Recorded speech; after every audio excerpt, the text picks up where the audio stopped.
Hi guys, welcome to my live.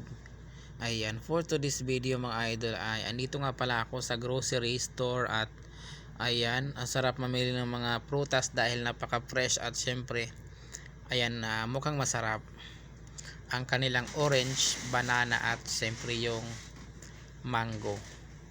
So ayan nga pala sila guys, ang may-ari at saka yung boy sa tindahan na ito. Ayan, ay bagong gising nga lang pala ako mga idol at papasok ako sa trabaho at dumaan ako sa grocery na ito at nakita ko napaka fresh ng kanilang mga prutas. Ayan, yung orange na guys ay napakaganda talaga at talagang makikita mong fresh na fresh siya.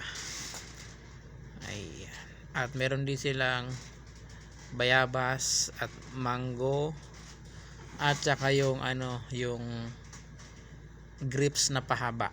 So ayan, fresh din yung kanilang grapes na pahaba, kaso medyo may asim-asim yung lasa niyan, so hindi siya masarap kainin. Ayan yung mango, napakabango mga idol.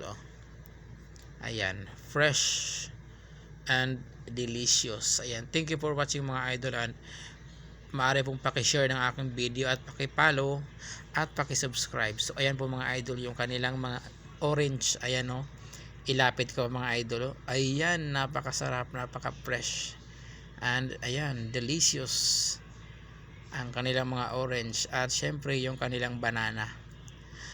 Ayan, at sa kanilang apple. Ayan, thank you for watching mga idol.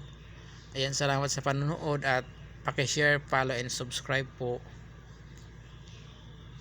Ayan, bye bye.